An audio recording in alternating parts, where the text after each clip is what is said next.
So I still believe that the right thing to do is to release Nnamdi. Hello, welcome to this channel. There is this video I came across and I would like us to watch it together. But before we do that, please, if you have not subscribed to this channel, please go ahead and do that. Click on the subscribe button and turn on your notification bell to keep being part of this. Then as you watch, do not forget to react and also drop your comments in the comment section. Also, I'm sure some of you followed my position about Nnamdi Kanu the lady I was sworn in.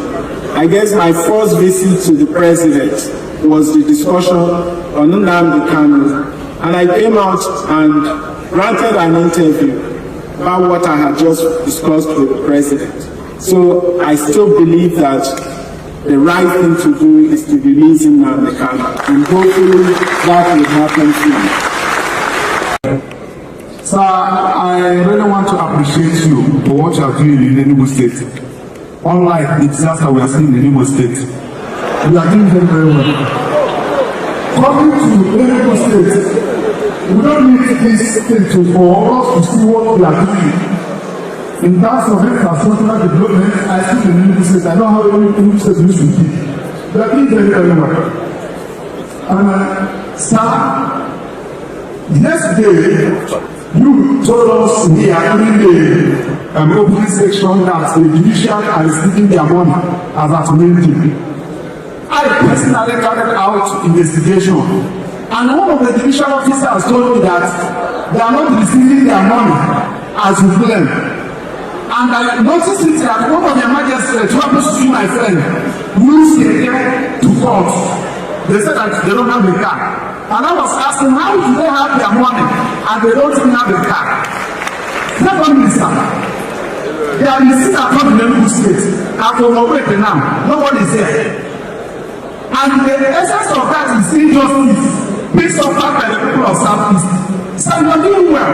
You are doing well on the I can give it to you. Please, I want you to intensify effort. Let me know coming to the list so that you have peace. Thank you and God bless you. Let's start with the first speaker. The first is on the issue of sit at home. When we came into government from 2 years ago, the situation we met on ground was one where everybody, whether you wanted or not, you were compelled to sit at home. And if you did not, it means that you're going to have a violent attack either on your property or on yourself. So that was the situation we met on ground. But I can tell you today, even in the Obeke, we just made reference to those who want to come to work, who want to trade on Monday, trade there in peace and in safety. And of course, you are a lawyer. You are not going to compel somebody who, due to his own, some political undertone or his political leaning, decides to stay at home.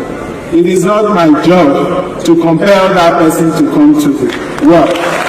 But I can assure you for free that if you do want to come to work on Sunday and operate in a safe and secure environment, you are free to do so, and it is happening everywhere in Enugu. And today is Monday. We don't need to, you can just do your survey and do your assessment. That's on that. For us, with the judiciary, given our background, we take the judiciary very seriously. Okay? We respect the autonomy of the judiciary. And everything that we do with the judiciary, we go through the budgetary process. And once those items are captured in our budget, we implement them to the latter. They actually get their funds from the state consolidated revenue funds. And that's what happens here. okay, and they determine what they have budgeted. So if indeed there is issue of vehicles, they need to, of course, by now we have started the budget review committee is already set up. And the core circulars have all gone out. So it's expected that all the various ministries, all the different arms of government will be able to bring in their budget, and it will be debated. Once those items are captured in the budget, they are then implemented from a frontline revenue position. And I think that addresses that. The next question was on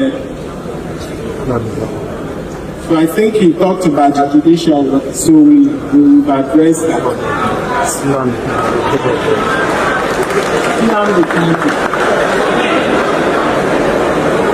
Now, so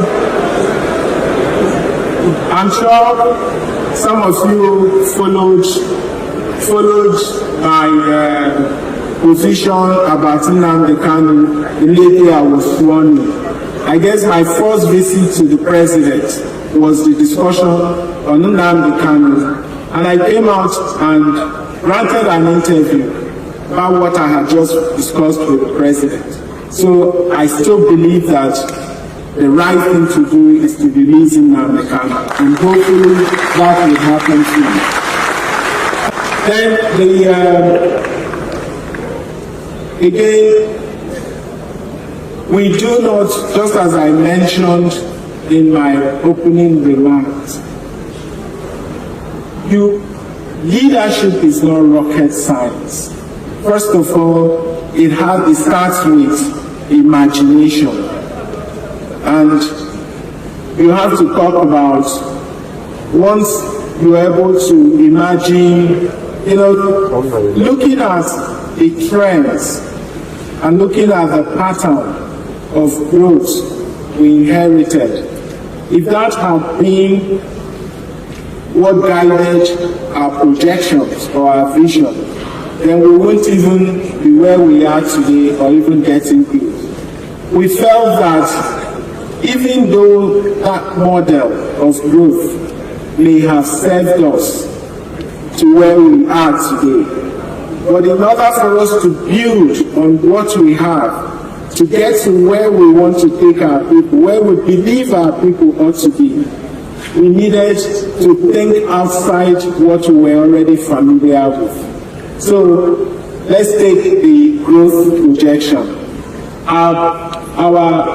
If we look at our trend, our growth rate had been it was selected between 2 and 4% in the last 20 years.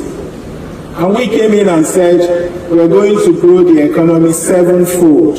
We're going to grow it from $4.4 billion to $30 billion. That in itself is disruptive, because you're talking about 27% compound annual growth rate. So how do you reconcile that? You could have the critics or the naysayer challenge that, but we then immediately added that we're going to deploy disruptive innovation. Disruptive in a positive sense. It means we have to interrogate the status quo. We have to basically do things differently and do a quantum leap, which is largely what we have done, because we cannot build the infrastructures we're talking about if we don't have a revenue model that supports that. So we needed to also even disrupt that model. We said we want to achieve a 0% headcount rate in our poverty index. That also meant that we are moving from 58% poverty headcount rate that we inherited to 0%. The trend did not support that. So it also means that we needed to deploy disruptive strategies, okay, to achieve that. And then we want to make Enugu State the preferred destination. Those goals are in themselves intertwined. If you want to grow your economy, you need to be able to On your own as government, you are unable to achieve that. That means you need to attract private sector.